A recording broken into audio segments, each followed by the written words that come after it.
E hoje a gente vai conversar um pouquinho sobre um filme que é uma releitura de O Mágico de Oz nos anos 80, com música boa, marionetes e David Bowie no elenco.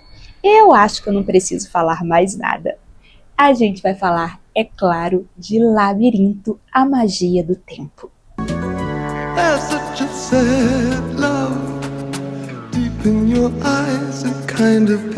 Antes de trazer esse vídeo para o canal, eu fiquei pensando se ele apareceria por aqui na alcunha de filme clássico ou na alcunha de filme nostálgico. E aí a gente volta a discutir aquela questão de o que torna um filme clássico, né? Existem vários motivos para isso, várias opiniões sobre isso, mas uma que sempre funciona muito para mim é que um filme clássico é aquele que consegue se manter relevante por muito tempo, por gerações e gerações. E, no caso de Labirinto, ele ainda consegue até hoje passar uma coisa tão boa pra gente que assiste, seja você criança, seja você adulto. Ele consegue entreter a gente de um jeito tão delicioso que pra mim isso também é relevância. Então, ele ficou por aqui mesmo nos clássicos. Até porque, quando a gente fala aí sobre um filme, né, sem ser na sessão nostalgia, a gente sempre traz por aqui na introdução um trechinho pequenininho dele para apresentar, para começar de fato a nossa conversa. E eu não poderia perder a oportunidade de trazer um trecho daquela cena linda do baile, com aquela música maravilhosa do David Bowie. Então ele tinha que ficar por aqui mesmo, não tem jeito. Por falar em relevância, é interessante a gente pensar que Labirinto, ele não teve sempre esse rótulo de filme cult, de filme muito amado. Pelo contrário, no seu lançamento lá em 1986, ele agora em 2026 está completando 40 anos, foi na verdade um fracasso de bilheteria. Então seu momento ali no cinema foi muito decepcionante para os profissionais que trabalharam no filme, foi uma decepção enorme para o Jim Henson, o diretor. A gente já vai falar um pouquinho mais sobre ele. E só ali com o tempo, só com a ida do filme para a TV, com essa conquista cada vez mais, né, dos telespectadores, com essa visão diferente, essa forma diferente de ser assistido, que Labirinto começou a trilhar esse caminho de filme muito admirado, muito amado, que fica no coração das pessoas. E se a gente for parar para pensar, esse resultado nos cinemas foi até mesmo injusto, se a gente parar para pensar em todo o cuidado que essa produção teve. É um filme produzido pelo George Lucas, dirigido, né, pelo Jim Henson, como a gente já falou aqui. Quem não tá ligando, associando o nome à pessoa, o Jim Henson, ele foi o criador dos Muppets, daqueles personagens antológicos, Miss Piggy, Caco. Dirigiu também nos anos 80 o Cristal Encantado. E a criação dele, que eu mais gosto, que é a minha preferida, apesar dele não ter continuado o projeto, porque ele infelizmente faleceu antes, foi o Jim Henson que criou, que desenvolveu ali a ideia principal de Família Dinossauro, que é brilhante. É outro programa e é uma série que merece também um vídeo por aqui, porque vocês já pararam para reassistir Família Dinossauro depois de adultos? Aquilo ali é de uma genialidade. A maneira como o roteiro vai tecendo crítica social atrás de crítica social em cada episódio e com um humor espetacular, aquilo ali é muito inteligente, é muito bom. Agora, voltando para Labirinto, além de todo o seu cuidado no rol de profissionais envolvidos com a produção, a gente também teve muito capricho, muita atenção a cada detalhe por parte de cada um desses profissionais. Para vocês terem uma ideia, Labirinto é um filme de fantasia, aventura e praticamente a sua esmagadora maioria das cenas foi elaborada, foi criada toda com efeitos práticos. Então aqui a gente tem muito uso de bonecos, de marionetes, de animatrônicos, de cenários reais, palpáveis, né? Com aquela produção de ilusão de ótica. É tudo muito bonito de se ver. A maneira como cada detalhe foi de fato pensado de uma forma quase que artesanal. Mas e a história? Do que se trata Labirinto? Para quem nunca viu, para quem faz muito tempo que não assiste. A gente tem aqui uma menina como a nossa protagonista que vai viver uma verdadeira jornada do herói, daquelas redondinhas mesmo, como a gente está acostumado em muitos filmes. A Sarah, ela é vivida pela Jennifer Connelly, comecinho de carreira, uma menina que tem ali entre os seus 15 e 16 anos, e que apesar de já ter uma personalidade muito próxima daquele jeito adolescente, né, impaciente, um tanto quanto rebelde ali nas suas palavras, ela ainda vive rodeada por um mundinho muito próprio dela. Ela já começa o filme em um ambiente externo, ali uma praça bonita, lendo um livro chamado Labirinto. Esse livro é claramente um livro de fantasia infantil, que tem ali como personagens goblins, uma cidade chamada Cidade dos Duendes, um rei malvado que toma conta, que governa essa cidade. Ela tá ali super envolvida na história, a gente consegue perceber isso por causa da sua expressão, por causa da maneira como ela vai lendo o livro, por causa das suas roupas. É como se ela se sentisse ali dentro daquela história, vivendo uma princesa, uma futura rainha daquele lugar também. No final do dia, quando a Sarah chega em casa, a gente conhece esse ambiente familiar em que ela está inserida. Ela vive com o pai e com a madrasta e tem um irmão. Ela tem um irmão por parte de pai, bebê, chamado Toby. Quando ela chega em casa nesse dia, ela percebe que o pai e a madrasta estão para sair, eles vão jantar fora, vão passear, e ela vai ser a encarregada de ser a babá do Toby, do irmão, por uma noite, por essa noite. Ela não gosta nada disso, fica revoltada, aquela rebeldia ali juvenil vem à tona de novo, o pai não dá muito ouvidos, ela reclama, o pai ignora solenemente, eles saem e ela fica lá com o irmãozinho. Essa revolta, essa irritação dela aumenta quando ela entra no quarto dela, percebe que tá faltando ali um bichinho de pelúcia no quarto dela, vai procurar e é claro que encontra lá no quarto onde Toby fica, porque alguém pegou ali para brincar com ele. Ela fica revoltada, tem aquele misto, né, de ciúmes, de incômodo por estar ali presa tomando conta dele.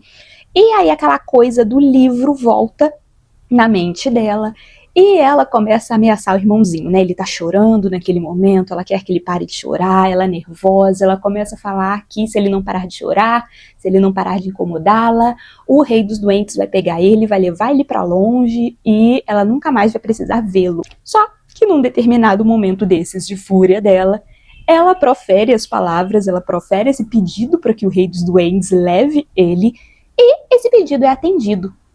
Realmente acontece ali uma coisa fantástica naquele ambiente. Os goblins, os duendes, vêm para sequestrarem, para levarem esse bebê.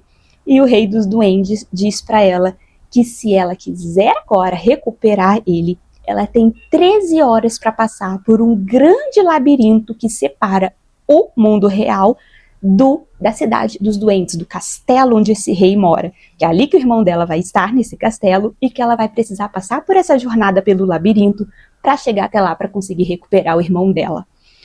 Sarah fica em pânico, porque, né, ela falou aquilo da boca para fora, ela na verdade não quer que o irmão dela sofra, ela não quer ficar sem o irmão dela. Como é que ela vai explicar até mesmo isso para os pais, quando eles chegarem, para o pai e para a madrasta? E aí ela entra nessa jornada, ela topa essa missão, e é aí que a nossa história, a nossa fantasia, a jornada da Sarah de fato começa. Esse labirinto, a gente percebe que é um labirinto cheio de armadilhas. Ali, ela sempre, a cada passo que ela dá, a cada trecho que ela percorre, ela vai descobrindo coisas não só sobre aquele ambiente, mas ela vai encontrando personagens também, alguns poucos dispostos a ajudá-la, outros com medo do rei dos duendes, né, das retaliações do rei dos duendes, resolve que não vai ajudá-la, que na verdade vai enganá-la para que ela não consiga percorrer o labirinto, então vai dar informação errada, vai fazer ela se confundir.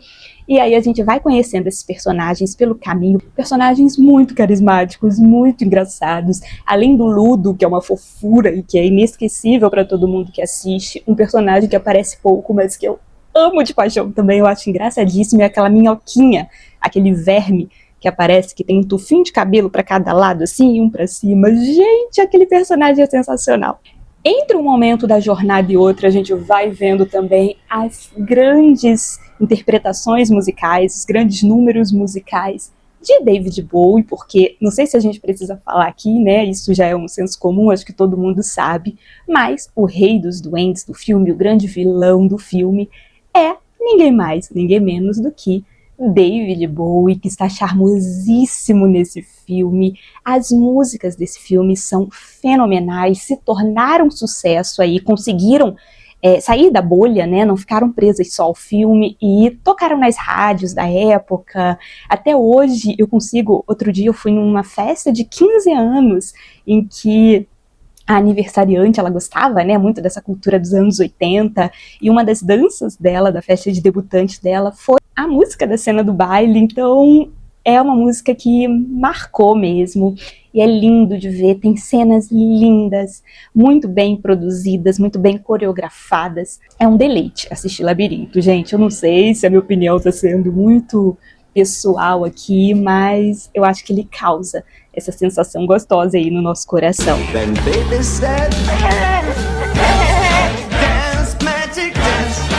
E na verdade, principalmente assistindo, né, depois de mais velhos, a gente vai percebendo que tudo isso é uma metáfora, que todo esse caminho percorrido pela Sarah é uma metáfora muito grande dessa transição entre infância e vida adulta, né, tendo ali adolescência, juventude no meio do caminho, essa fase de aprendizados, essa fase de despedida da fantasia.